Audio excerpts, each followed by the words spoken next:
Welcome back to the Triple Threat Podcast. My name is Ishan Chef. Alongside me, as always, is William and we are back for episode 7 of our quarterback rankings.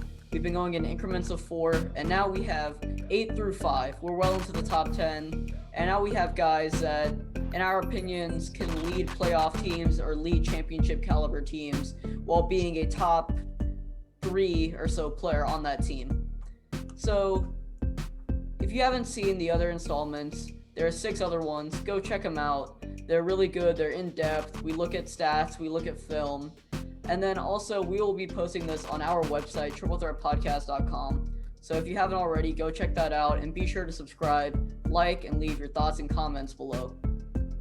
So starting off at number 8, we do have Dak Prescott of the Dallas Cowboys. And he has had a gruesome injury that has left him to 4 games on the season, but he still played well in those 4 games. Tell me why you have him so high with such a small sample size. Well, I'm going to talk a little bit about his last season and this season, but let's start about with this season. So one of the advanced metrics I look at the most when determining a quarterback's impact is I like looking at their intended air yards per completion compared or relative to their intended air yards. So how much of the ball throwing, like how much of their throwing on the field is actually being completed, how much of that is actually effective offense. So if you look at Dak, he ranks 17th in intended air yards. He's not pushing the ball down the field. He's not trying to be aggressive, but he ranks 6th in intended air yards per completion. So he's being really effective with his passes. When he's passed deep down the field, it's effective, it's accurate. He's getting the ball effectively to his receivers and making them. He's just pushing it down the field, open, concise. I like seeing that a lot. He's 2nd in on-target throw percentage. And from an accurate perspective, that really ties into that intended air yards per completion stat because, one, if you're throwing at a higher clip of percentage-wise, obviously your intended air yards is going to be up. But obviously on completions, different metrics. Just looking at 2 different things. Both of those are looking really good for Dak. Through 4 games this season, he had 1,690 yards, 9 touchdowns, and 3 picks.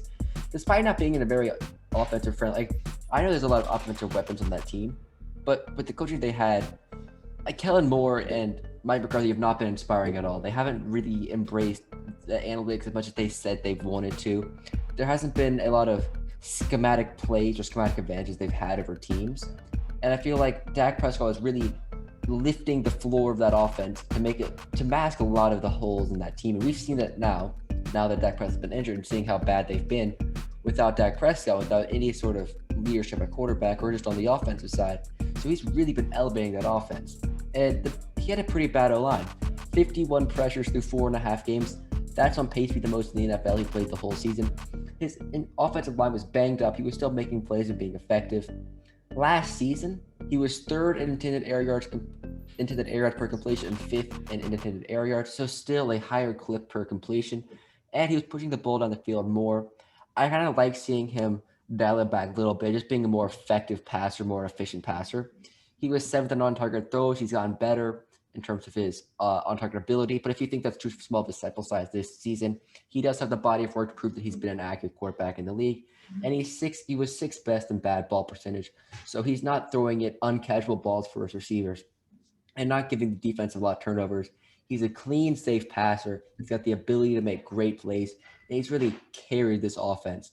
And I feel like we haven't given enough credit for what he's done. I think you told me, I think it was 3 years ago, right when he was coming up to his contract, they were saying, $22 million for Dak Prescott. I was like, that's way too much for Dak. And then he was like, I want 30 now. And the Cowboys offered him 30. And he's like, I want 40.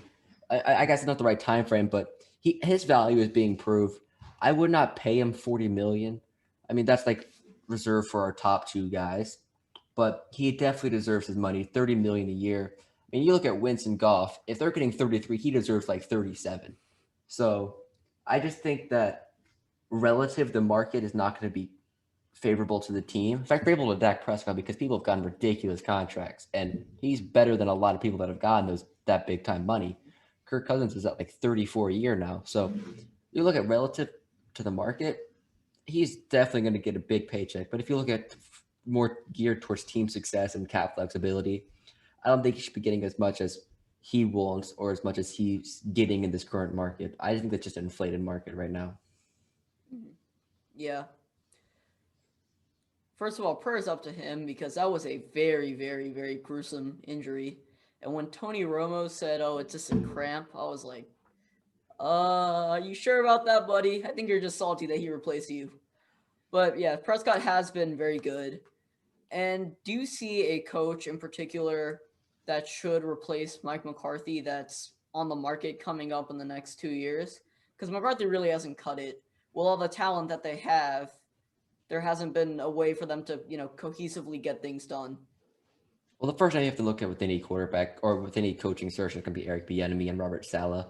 They have been outstanding coaches, and I think there's a lot of coordinators, Brian Dayball in Buffalo.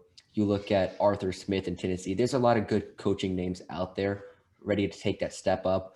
But with Eric Bieniemy still available, he's going to be the number one choice. But Dayball and Smith Dayball and Smith are also really good options out there that I think could be really effective for this system. But I don't want to secure this defense. I have enough faith in Dak Prescott to be able to lead an offense, not be reliant on having an offensive mind to come in there and just take all of the offensive burden like a Kyle Shanahan. I mean, he'd be great with a Kyle Shanahan, but I don't think he needs a Shanahan McVay. I think he needs one like a Robert Saleh to come in, fix the defense, get him something reliable so he can just raise that offensive floor and just become a solid team overall and win that division every year because they should win this division every year at the current pace. Yeah, the division is pretty weak, especially offensively, with Washington relying heavily on their defense. So I think that Prescott, hopefully he comes back. Hopefully they address the line and then they address that god awful defense because that has just not been a fun defense to watch. If the Well, the Atlanta line, Falcons were shredding you, then well, the Lions a lot of injuries. They lost Lyle Collins, they lost Tyron Smith, they lost Zach Martin for a little bit. I mean, I don't think it's really a offensive line problem. I just think it's an injury problem for the offensive line. I think they'll be fine next season in terms of offensive line. all right, moving on to number 7, we have Kyler Murray of the Cardinals.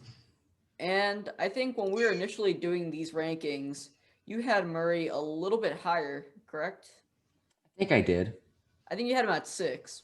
So why did you? I guess when we get to the next quarterback, I'll ask you this question. But tell me about Murray and the steps that he's made to elevate this Cardinals offense. I mean, he's explosive, man. And I think he's a generational talent at quarterback. And I think that when you're looking at a draft, the Cardinals are the perfect blueprint. You have a better option at quarterback, always take it. Never be satisfied unless you're in the playoffs every year or competing for a Super Bowl. There should always be is there's a better quarterback out there? Let's take it. If there's a cheaper quarterback out there, let's take it. So Kyler Murray was a perfect fit for this Cardinals team. Well, I wouldn't say perfect fit, but he was perfect for this organization. As I said with Dak Prescott, he's got a higher intended air yards per completion than intended air yards. That is a sign of just more efficiency in the offensive end, that he's just not heaving the ball down the field and getting a bunch of wasted air yard stats, just chucking it down the field, just being inefficient on the deep ball. His passing metrics are pretty middle of the road, but I think a lot of those are determined because he had a shoulder injury against the Seahawks in Week 7, and he didn't look like the same quarterback until recently. So I think that's one issue with his current statistics and why it looks more middle of the road in terms of passing. And obviously, Kyler Murray is not about passing, but we'll get to his rushing ability. And then I think Cliff Kingsbury's offense isn't the greatest schematic fit for the NFL. I think that it's a lot of simplistic concepts, and it's not really making it more of an explosive or dynamic offense. It might be easy to operate in, but you're limiting DeAndre Hopkins' role, and I think it's just a simple offense that's not really challenging any defenses or just keeping them on their toes to make Kyler Murray have more explosive plays. Because with Kyler's running ability, he should be able to simplify defenses and be able to feast in the passing game. And I just don't think Cliff is really maximizing what Kyler's giving him with his running ability and what that does to a defense. So I want to talk about more of how crazy his stats were halfway through the season before the injury and a little bit after. So halfway through the season, through 8 games, he had 2,100 passing yards, 16 TDs, 7 interceptions, 4 games with the pass rating over 100 for someone who's known as a running quarterback, and 543 rushing yards and 8 rushing touchdowns. So I really think that if he was able to have the full season, he'd be having some dynamic, incredible numbers. And he has been. I mean, I don't want to give this offensive line too much like dig. I don't want to be too harsh on this offensive line because the metrics say that they haven't been that bad, but it's not a very good line. It's not a very good unit. And I think that it's being masked by just Kyler Murray being so awesome, getting the ball out quickly, or just being awesome with his legs. So I think overall, work on the offensive line a little bit. Josh Jones was a good step last off season. And then I think that maybe change up the offense a little bit, try to maximize what Kyler gives you.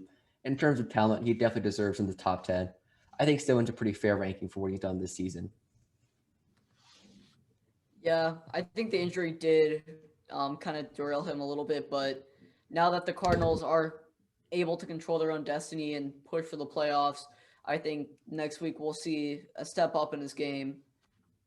So moving on to number 6, the guy that was number 1 in overall PFF grading for quarterbacks last year and who exploded in the second half of the season and the playoffs last year, but has still continued some pretty good play. Ryan Tannehill. So why did you have him above Murray? I just think that his body of work this season has been better. If you were to tell me a franchise to start my quarterback with, I'd take Murray any day. If I'm starting a franchise, I want someone with that dynamism and someone with that ability that Kyler has. And then I have to look at Tannehill's body of work for this season because I'm ranking what they've done this season and what I think they'll be. It's not really ranking of what quarterback I take for the future because I'd have Burrow 1 or Kyler and Burrow up there, and then Herbert right behind. Oh, Mahomes number 1, obviously. But Okay, I was about to. it's not a ranking of what quarterback I'd take. It's just how they've done this season, or maybe a little bit of a prediction for next season too. I obviously can't take up my bias for the younger guys, so I think he's obviously regressed, as you said, from his supernova season last year. But his numbers have still been great. He's not the number 1 quarterback in QBR and PFF ranking, but he's like still top 5 in according to most of those metrics. He went from 3rd in on-target passes to 16th this year, so I think that's one of the signs of his regression. He's not as accurate as he was last season, but he's still 4th in intended air yards per completion, 4th in pass rating, 6th in interception percentage, 1st in game-winning drives, 5th lowest in bad balls. He has been excellent this season, and he's led the number 1 offense. I think you can make the case that a lot of the offense has been generated through the play action and through what Derrick Henry's done and just his ability as a player. But I think that's a little bit of a dig or a little bit of a slight to what Ryan Tannehill's done because Tannehill he's been great. 3,600 yards, 32 touchdowns, 7 interceptions. Great numbers all around. He has been fantastic again this season, and he's really just been a great quarterback. What are your thoughts on Ryan Tannehill? I mean, I dropped him 1 spot out of the game, but I don't really out of the game against the Packers. I don't really credit that to what he did. I just had more of a realization about Josh Allen, who we'll get to.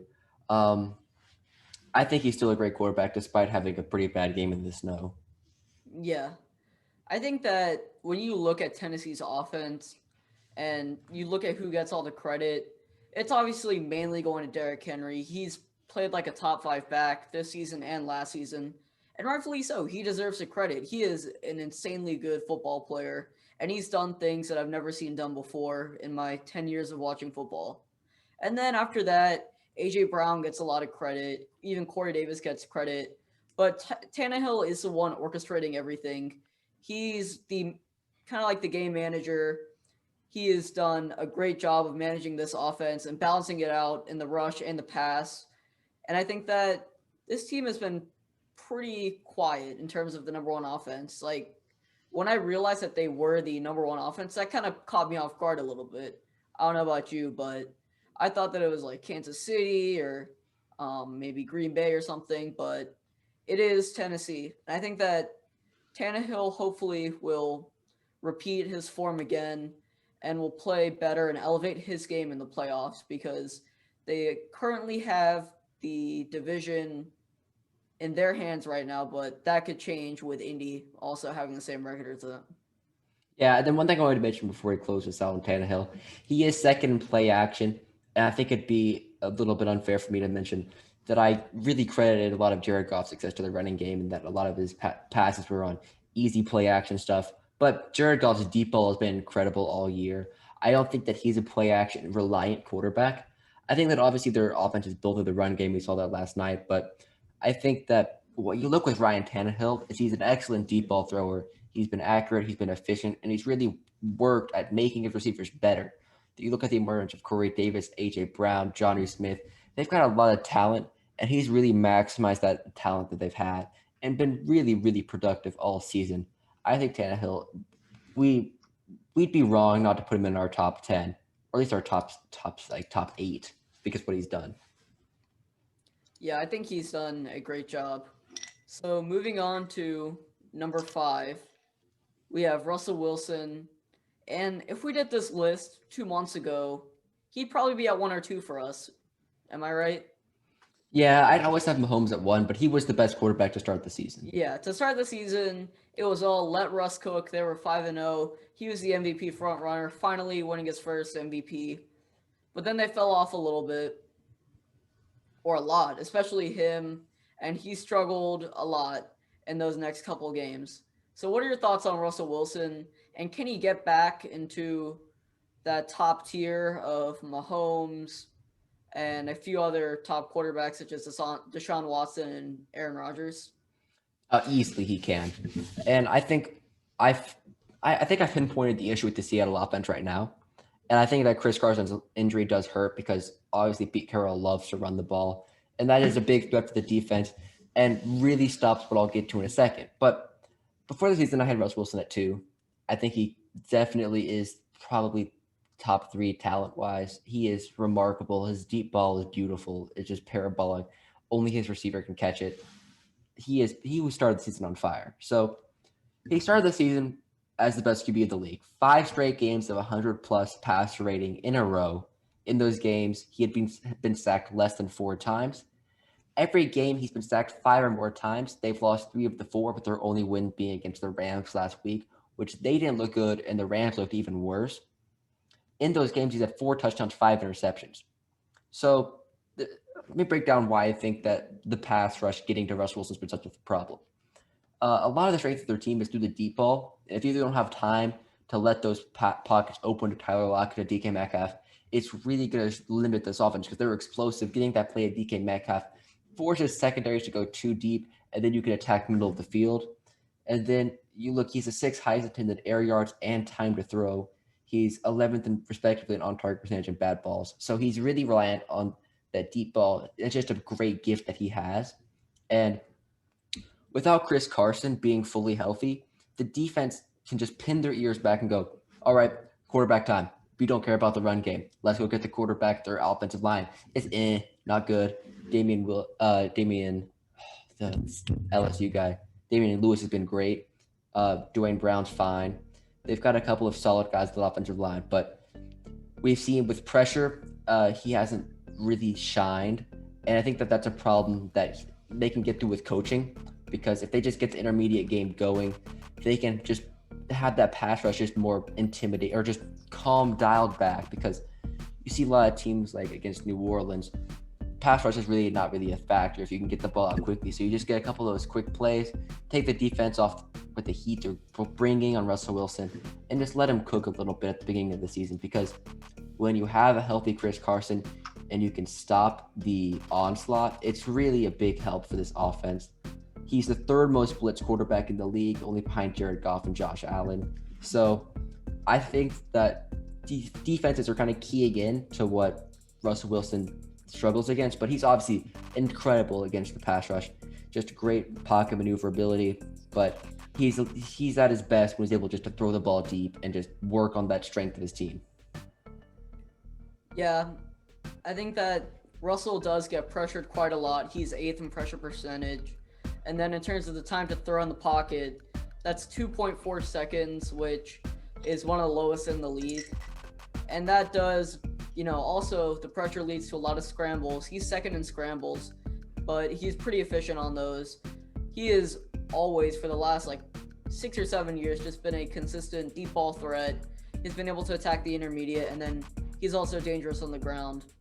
So do you think that Russell will elevate his game in the playoffs? I think he can. I think he has the ability to. I think you worry about teams like New Orleans or like the Rams or like Chicago that have really good pass rushes and how they can hold up in the back end against some of their great receivers, especially Jalen Ramsey locking down DK Metcalf. So I think there's a couple of matchups that you worry about them being in. But overall, I think that Russell Wilson, I think Chris Carson's getting healthy. I think that's going to help a lot. And then Russell Wilson's just magic. He's a great quarterback. He can make anything happen. And in the playoffs, there's not a lot of guys I'd want more than Russell Wilson. I think he's definitely in my top 3 of playoff quarterbacks I'd want on my team. Maybe 4. Talent. Yeah. And especially in the NFC, I think him and A-Rod have really kind of cemented themselves as the 2 above everyone else in the NFC. Mm-hmm. So that wraps up episode 7. To conclude, we have Dak Prescott at 8, Kyler Murray at 7, Ryan Tannehill at 6, and Russell Wilson at 5. Stay tuned for our final 4. This will be probably the most exciting episode. And then once we do that, we'll move on to other positions. We got running backs and receivers coming up soon. And once again, this will be on the website, triplethreatpodcast.com. And remember, subscribe, leave a comment of your thoughts below, like, and have a great day.